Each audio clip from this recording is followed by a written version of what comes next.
cultures, especially for the food. Wow, that's very important. Yeah, trying new foods. Right. Exactly. Right. So great to have you here. Now, before we get to the book, let's talk about you. Who is Paulina Megase and how did you grow up?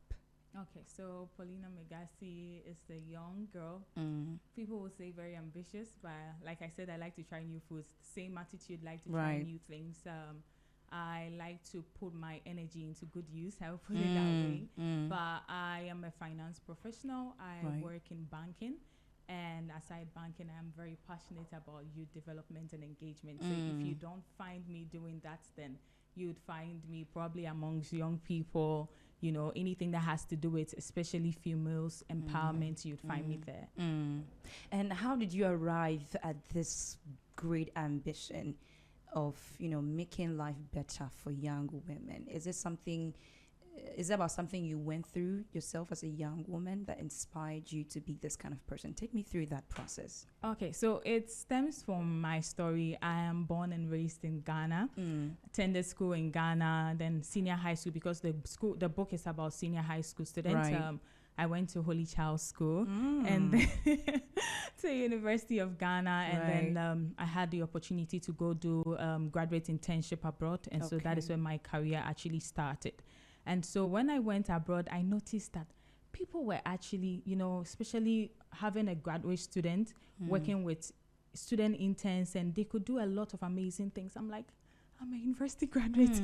I should be able to do this. So that is what actually, you know, started the whole EIM Foundation. And then through that, for me, I think that I've always been a girl's girl. And I always tell my friends that I can only speak on the experiences of women, right? And so as a believer as I am, it says that if the foundation is destroyed, what will the righteous do? And so I was like, okay, so what can I do to help my younger sisters, you know, back home? How can we have conversations? How can we create safe spaces? Because then you realize that through my mentorship, especially with young girls both abroad and in Ghana, a lot of them have the energy, like I said. They have the ambition. You wake up today, you want to be a pilot. Tomorrow, you want to be a doctor.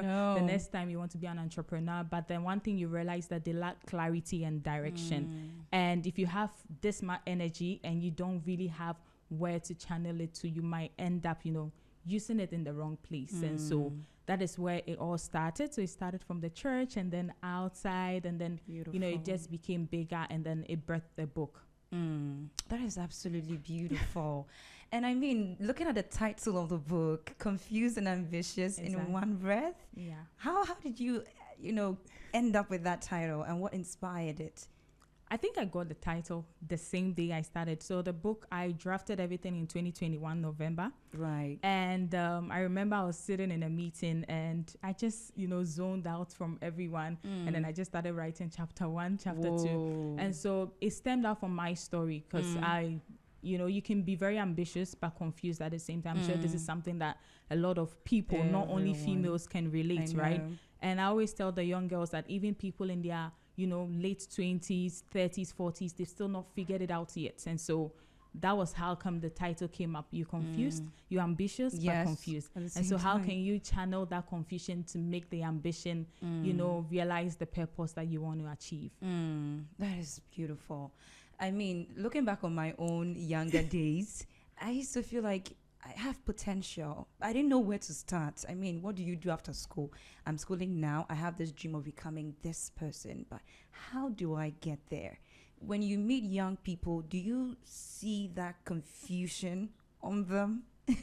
Can you decipher that these people are confused? And how does that feel for you as a woman? Yeah, so when I meet a lot of young people, most of them, you know, I think that it is something that also comes with a stage in life. Some people are lucky to come from families where they have learned people. Right. They have people that have gone through the ropes, so they can show them that, you know, this is what you should do, that. Other people also, it's more like a blessing and a curse at the same time, because they come from a family where people know. They try to get these young people to live their dream, instead of encouraging them to live their dream. So you meet young people that come from good homes, average homes. Yes, they know what they want to do, but that is not what they want to do. And then you meet people that come from environments where they haven't even seen anyone achieve such heights. So they don't even dream of that. After high school, it's either I want to have a child, get married, get involved in, things that might not be part of the plan that they wish they could have. And so for us, our goal is to show them what the future can be. Show them who you can be. Because sometimes when you show people the opportunities out there, the possibilities out there, then maybe they can say, okay, I can dream higher than, and bigger than what I have. So when I meet them, I try not to shove my opinion down their throat. You ask more of leading questions that will get them to figure it out themselves. Like, okay, that is it. This is exactly what I want to do. Yeah. Wow. And Paulina, do you think that our system, let's bring it to the Ghanaian context, do you think that our system is in some way limiting for young girls? Perhaps those, I don't want to be, I don't want to put this in a box, but I think that in the Ghanaian culture, women are in a sense limited. Like, this how far you can go. This is what a woman should do. Go school, we are now, these things. And I feel like they are limiting, but you are bringing a whole turn to the narrative. Yeah. Right. So what if you had a young woman standing in front of you, perhaps in a teenage years up to like 20 something, and you had her standing in front of you, ambitious as your book says, but confused at the same time, what would you say to that girl? So for me, when I meet a young girl, so in the book, one of the things that's, there are several quotes that comes with the book. One of the quotes I actually like is that your dreams can be delayed, but it's not deleted, right? And protecting your mind like a garden. You will not plant weeds into it, so why would you let other people? And so when I meet a young girl that is confused, like I said earlier, the first thing is not to shove your opinion down their throat. Right. First of all, you are confused. Why are you confused? You want to be a doctor. Why do you want to be a doctor? Do you want to do because you're passionate about helping people, or maybe mommy and daddy says that you have to be, or daddy is okay, auntie, I'm passionate about it and that is why I want to do it. Okay, do you know the courses or the things that you need to do to get there? Right. No. Okay, so how does your grades look like? So you have conversations with them now. Okay, this is the goal, this is where we want to get to, but these are the little steps and roadblocks you need to cross to get there. And so in the book also, there's something that we talk about: decisions decides destiny. Okay. You don't wait till you are in uni to take those decisions, right? You take these little decisions, like I said, the foundation that would make you get there. So for me, when I meet young people, I'm not in a rush to let them know that I have maybe some knowledge or wisdom, but you draw them close. And I think from my experience, when you draw them closer and somewhat build a friendship with boundaries, they are able to open up and also explore. And one of the things that I will also encourage every young person is to explore. I said that in the book. When I was in high school, I did everything. Right. I was in cadets. I was in drama club. Tell us. I was in Jama. I was a prefect. My God. And there was a time where some of my friends would say I'm doing too much. I'm a busybody. But when I traveled abroad, I actually realized that it was a good skill, because white people or people abroad encourage their children to do a lot of things when they are in high school. Today they are skateboarding. The next time they are learning how to play the piano. They are learning how to play the drums. They are learning, they are probably learning how to play football. They try it and okay, it didn't work. Let me try this. Yeah. And so by the time you probably get to your 20s, you actually have an idea what you really want to do and what you're good at. And so if I have a young person in front of me, that is also one thing I would encourage them to do, to explore. Take opportunities, volunteer as much as you can. I used to volunteer so much, but then now I find out that it actually helped me to become the person I am now. Yeah. Wow. How does your faith play a role in what you do? First of all, do you bring your faith to the work? If you do, how does your understanding of who you serve shape what you do? Yeah, so I actually do bring my faith to work. And in the book, I also boldly spoke about my faith. My favorite chapter actually in the book is the closing chapter, which is the girl with God. So I wrote a letter to the girl, and I tried to speak about certain stereotypes and things that are around the girl with God. A girl with God prays and serves, but she works with integrity. A girl with God serves, but she works with hard work. You enter the boardroom because you see it as your worship.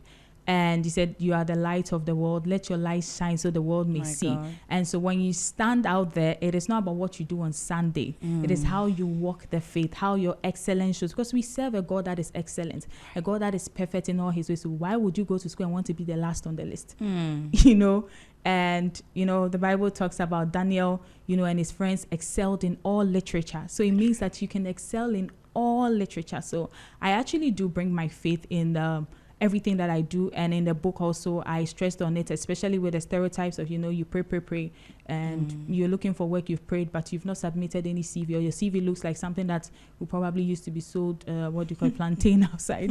And so just trying to also build women of excellence, especially in the church. Like I mentioned earlier, it all started in the church. So building women of excellence and breaking that stereotype that, it's all about prayer and being clouded by religion, but also showing the excellence of what their religion exudes.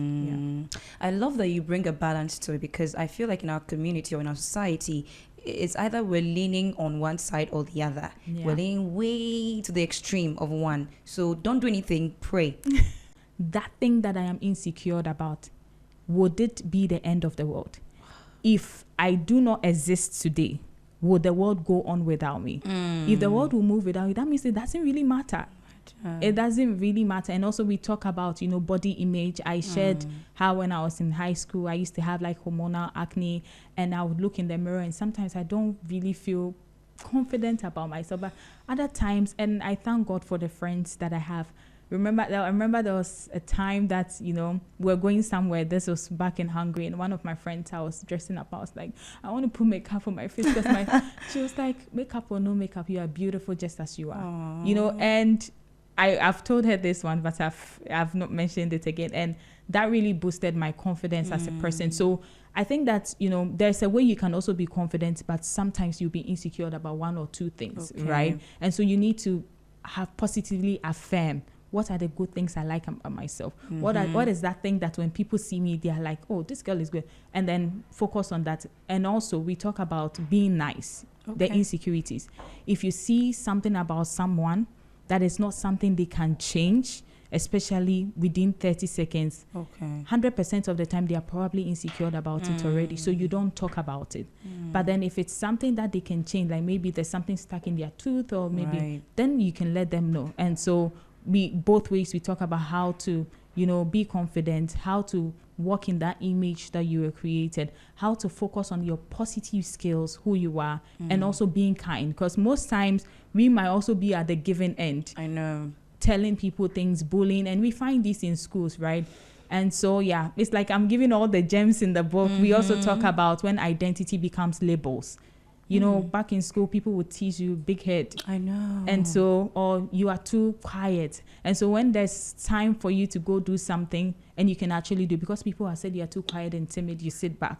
Or maybe you are too loud. And so now there's an opportunity for you to show your talent. You're like, people will say I'm too loud and aggressive, so I will not go. So these are all the things that, it is addressed, and we talk about insecurities. But I don't think it's a one-day topic and it's done. You need to keep encouraging the person. And I would also encourage the people around, especially young girls. You mentioned your niece, to positively affirm them, speak positively to them, let them know that they are beautiful, they are perfect the way they are, and just encourage them. And if there's something they can change, like the way they dress, and we can help them out. Right. Wow.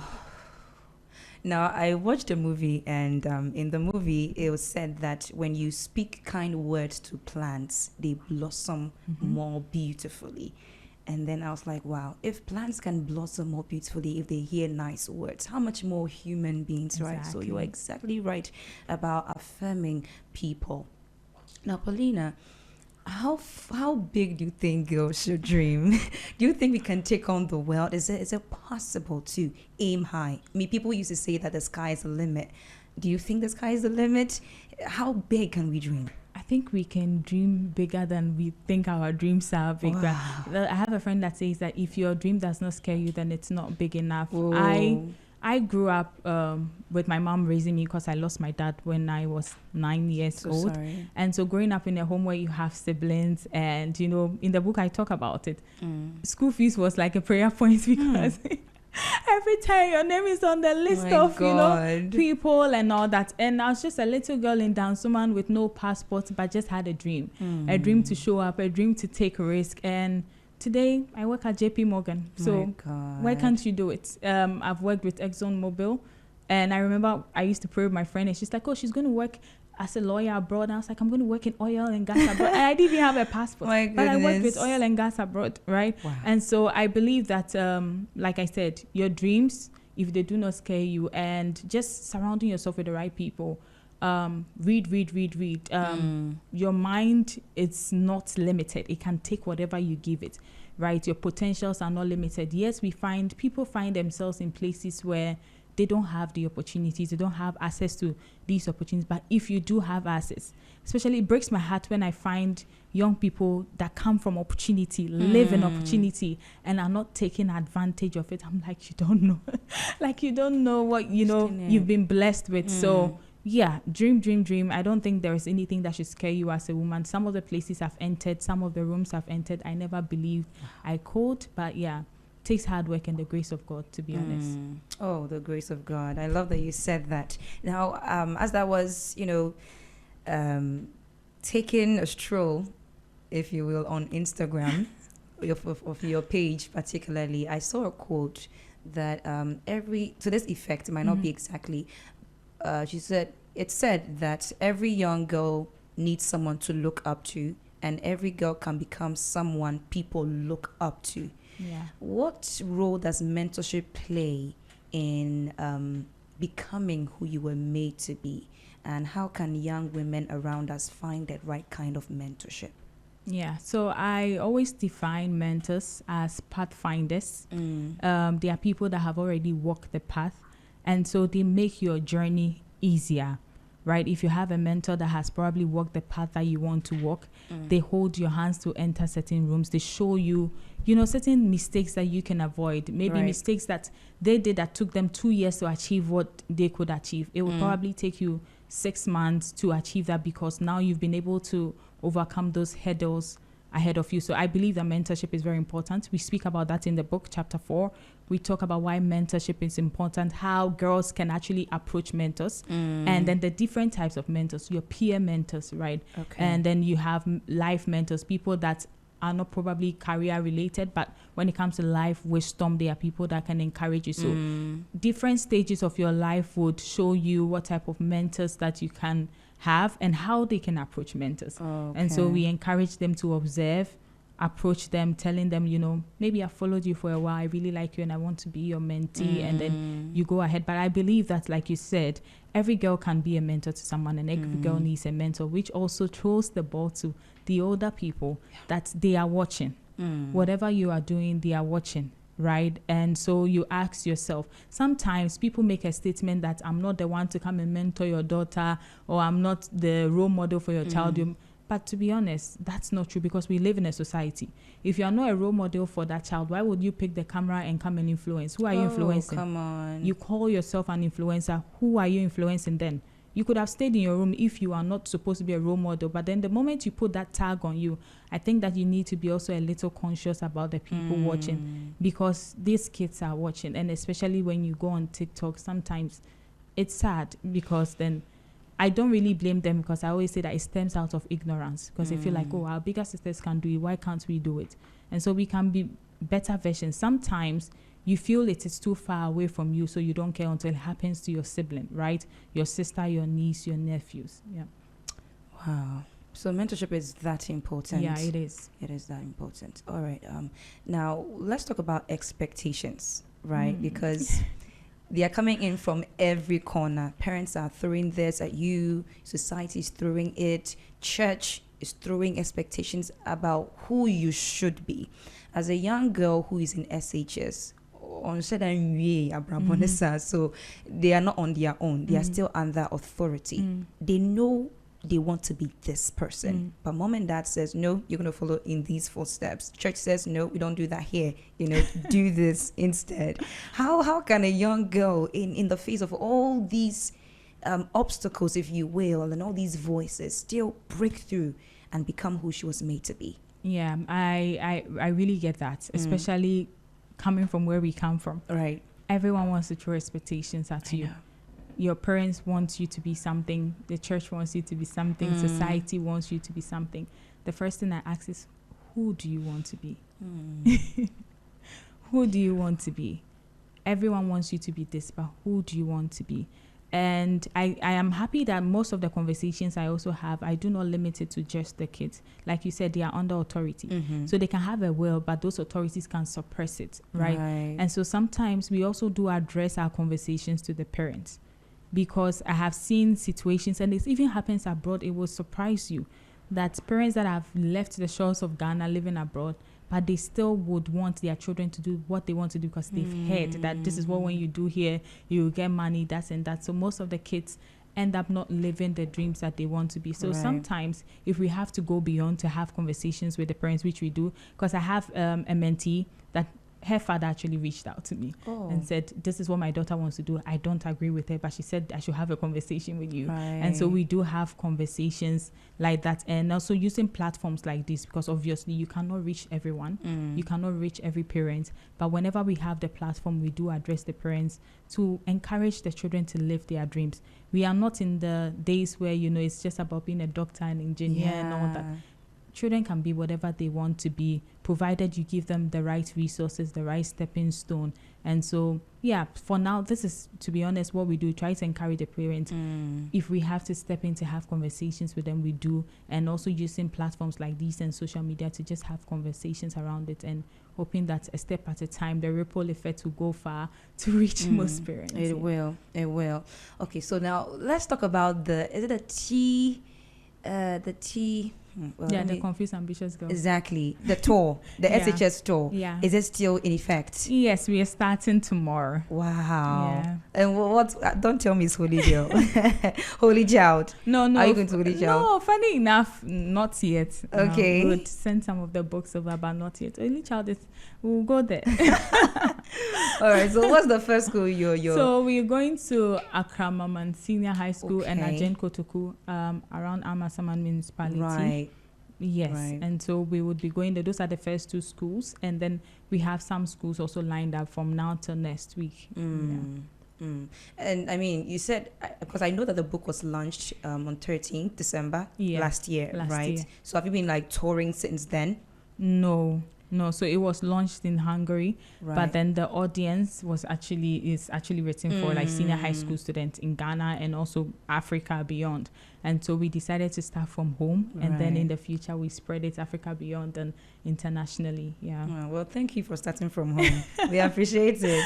And have the schools been accommodating? Oh yes, they've been accommodating. Some of the head teachers are a delight to work with. You can tell that they are very passionate about, you know, the students doing well, having opportunities like this. So they opened their doors widely to us to come in, and some of them even insisted that we add the boys. So in the high school tours, and for some schools we are not going to have only girls, because they said the message and the information would be also valuable to them, and so we need to add the boys. So yes, please, justice for the boys. Okay, so let me ask you this. I mean, I have two more questions to ask, but let me start with this. You said you mentioned earlier that there are parents who can reach out to you for mentorship for their children. Is there something like you do? Yes. That anyone else can contact you for? Yes. Right. Yeah. Right. Yeah. I mean, talk to us about that. What does it involve? Okay, so I have an organization called EIM Learning Development Consult, and we provide students with out of classroom experience.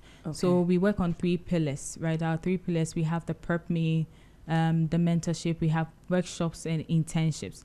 And so with regards to the mentorship, mostly it's just they reaching out to us and saying that, okay, I have a 13, 14-year-old girl and I really want her to do well. I want her to, you know, follow her path. But as a parent, I don't think I'm equipped enough to provide her with the knowledge that she needs. And the beautiful thing is that I don't have to necessarily be the mentor, because I have other females that are thriving, doing well, and they are also open to doing this. And so if it comes and it's not a field that I'm well versed in, then I would, just give you to someone I feel like can help, but then following up and also making sure that the child has the best experience. Wow. Well, parents at home, I hope you're hearing this. Reach out to Paulina. Okay, now, this question, and then we'll go to how we can get your books, right? After reading The Confused Ambitious Girl, what do you want that young girl to feel? I want them to feel that they are enough. They are becoming. I want them to have clarity and direction. And I also want them to feel like they can actually do better than I have. So, yeah, in the book, we talk about everything. I don't want to drop all the gems. Please don't. But, but we talk about everything. And also, I mean, yeah, girls, so relationship, all those stuff. We have conversations about. It's more like a big sister having a conversations with them. Wonderful. And so I just want them to also have an idea that the world is an oyster for them to explore. And if they also need a big sister to hold their hand through it, then they can reach out. So in the book, we put our contacts, emails and everything. And surprisingly, I've had people reach out to me from even Uganda, Kenya. I was surprised. Yeah, some of my friends got it and sent it home to give it out to people. And I had one girl write me an email from Uganda that she read it and she was really motivated. And she's so happy. Now she's motivated to become someone. And, you know, sometimes it's even adults. I've had adults, you know, working in companies and saying that this shouldn't have been written for young girls. Like, you should have addressed it to all of us because it's actually a really good book. So, yeah. Wonderful, wonderful. And I pray it goes even further. Amen. Because it is a good book and everyone needs to have a hold of that. So now, talking about having a hold on the book, where can we find The Confused Ambitious Girl? Okay, so in Ghana now, we are working on having them in libraries, but then we have a number that when you call, you would have it delivered to you ASAP. And also you can have it from Amazon. We have it on Amazon, so if the person is probably outside Ghana or a way that you can get it, then you can get it from there. So we have a number if you want me to. Yes, please, go ahead.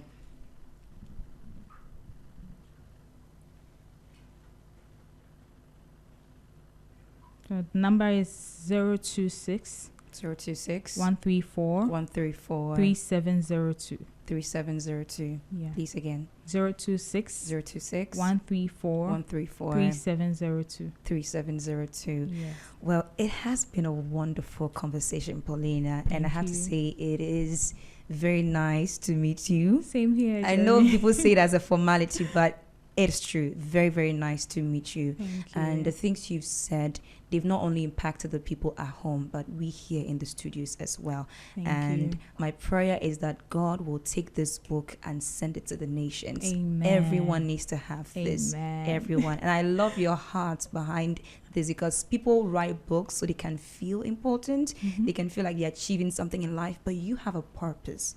There's a heart behind it. I think it's brilliant. And God bless you so much. Thank you, Jeremy, for coming. Thank you. And the team, thank everyone. Thank you so much. Any last words for those listening at home? Yes, so I would just like to say thank you to everyone who has supported this high school talk project this far, especially because it's a lot. And, you know, some people have come together to make sure that we have everything done, the finances, the prayer that has gone into it, the time, and just put in all the effort to make sure that it's Paulina that carries the dream and the vision, but we can push it because we also believe in impact and we can be so. I'm using this platform and opportunity to say thank you to all our sponsors, our partners, and also the speakers that would be there tomorrow to impact in the life of these young people. Wow. Well, that is Paulina Megase, our guest for today, and the author of The Confused Ambitious Girl. Mommy, daddy, sister, brother, everyone listening at home, you need to get this book, okay? We'll place a number on air once again so that if you need it, you can most definitely reach out. This is The Brighter Side with me, Jeremy, on Z101.9 FM. And it's sad to say, but this is where we bring the conversation to an end. But it is not the last time we'll hear from Paulina because I believe strongly that this is just the beginning and we'll see more work from her. God bless her so much. God bless the team. God bless you. And you mentioned she brought her sister. She brought her sister. Please, do you want to say something? Please come. Our listeners want to hear you. Okay, so she can perhaps use this mic. Paulina, would you? Okay, right. She's beautiful, y'all. You need to see her. Hello. Hi, Jeremy. How are you doing? I'm doing great. How does it feel to be here? It really feels very surreal because I remember when we started this conversation about the high book tour. I think this one we were like, Grace is really tomorrow. I'm like, yeah. So we are really happy to be here, the opportunity to speak about her journey and the book and the life is going to impart. Personally, Paulina being my sister, I told this to one of my colleagues that she's like a mentor to me. I've never told her this, but it's worth having her as a sister, the advice, her thought process, her intentionality that she puts into the family. We are happy. I'm happy to have her as a big sister. And I remember personally my journey in school. I remember when I was going to uni, I didn't know what program to study. And I'm like, I'm not really good with math. She's like, you like reading? Okay, let's look at marketing. Okay. I could picture where I was standing and we had that conversation and I applied to study marketing and I could, from now, I think that was actually what God wanted for me because now I'm working in communications and it comes natural to me and I look at where I started and I'm glad I had a sister that I could speak to who was asking the right questions for me and guided me into the program to pick and it's been great. The journey has been great. I'm glad she has this book. Yeah. Well, thank God for sisters like Paulina, right? It's beautiful. Yeah. Please, the name again. Grace Megase. Grace Megase. Thank you all so much. Can we do something little? Paulina, if you could get close to the mic a bit. Okay. On 3, I want us to say the title of the book, okay? Right. So it's A Confused, Ambitious Girl, right? Yeah. Please get it. Those listening at home, please get it. So on my count, 1, 2, 3. The Confused Ambitious Girl. Thank you so much. The right side of Z 101.9 FM. It is currently 45 minutes past 11, and we're loving it here in the studios of Z. We have Paulina and Grace Megase, and they're doing the book tour. Guys, please, let's back them up. This is a noble cause. It is still Lovers Rock Wednesday. We're serving you the finest Lovers Rock ever. Do stay tuned to Z 101.9 FM. I'll be back to introduce your word for the day. Stay tuned. Z 101.9 FM. It's your lifestyle learning